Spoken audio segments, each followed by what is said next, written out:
Hey guys, it's me, Diana Marie. So today, tuturuan ko kayo kung paano gumawa ng cookies and cream homemade ice cream.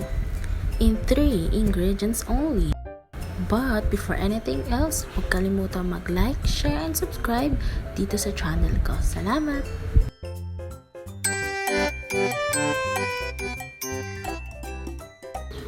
Oreo cookies, condensed milk, and all-purpose cream.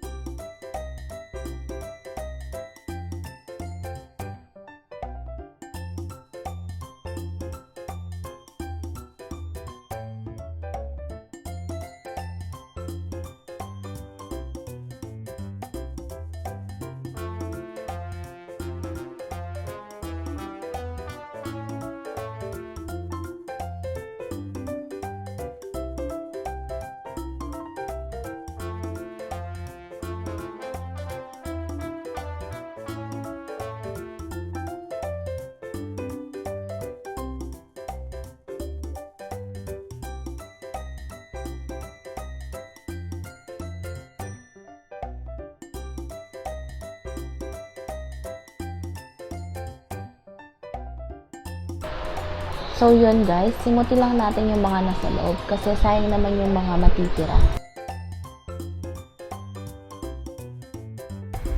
At ito naman yung gagamitin ko kasi wala naman akong mixer. So haluin lang natin siya ng haluin hanggang makita natin na maging thick yung all-purpose cream.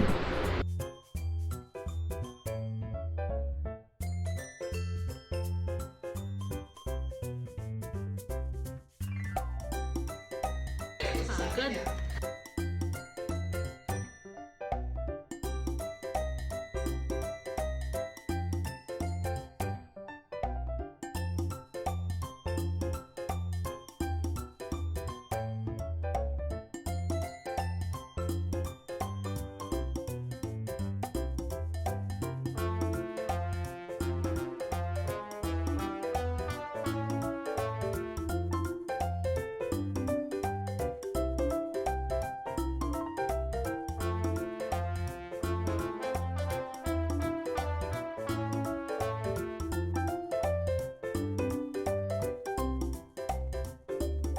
And then guys, chinek ko kung okay na ba yung pagka-thick ng all-purpose cream pero hindi pa. So mix lang ng mix.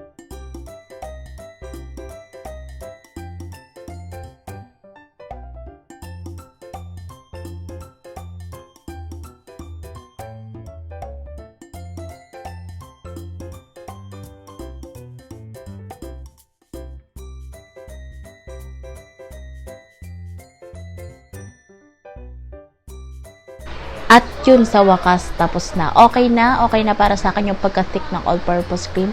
So, proceed tayo sa next procedure. Ilagay ang condensed milk.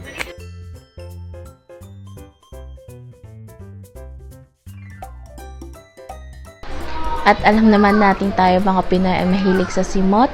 So, ayan, simutin natin yung loob ng lata. Ayan, simot lang na simot. Sayang naman guys.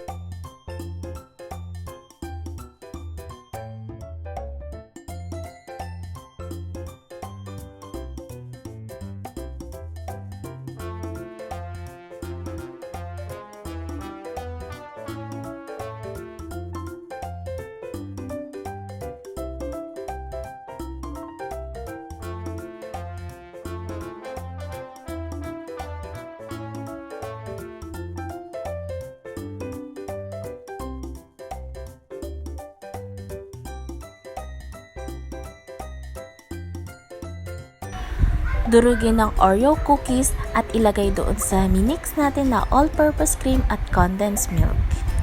Oreo chocolate lang inabili namin kasi wala na yung vanilla flavor, pero okay na to.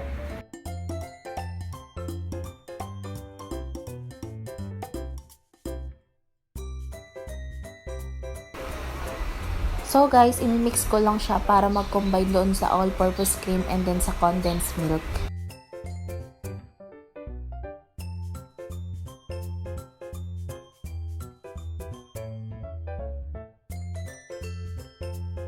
At yun na nga guys, ililipat ko na siya doon sa container namin na dating pinaglagyan din ng ice cream. Ayan, nilagay ko na siya. Tinransfer ko na yung nasa kaserola.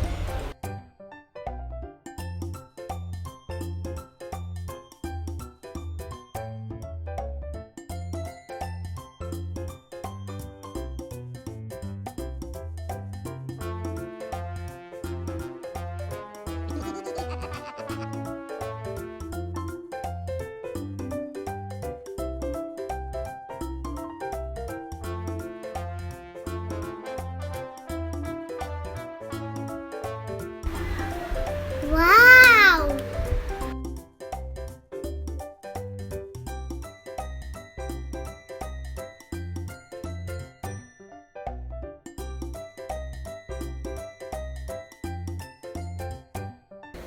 And then, ayan na nga guys yung itsura niya. I-refrigerator natin siya ng 8 hours o mas maganda overnight.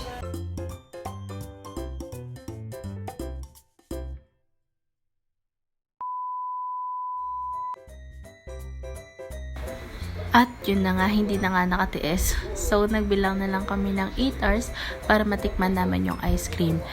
Pero guys, mas maganda talaga kung overnight. Pero makikita nyo naman na kahit 8 hours lang namin siya na ref, matigas yung ilalim. Although malambot yung sa ibabaw, pero perfect. Ito na guys, ang finished product. Maraming salamat guys sa panonood. Hanggang dito na lamang. Maraming salamat. Enjoy!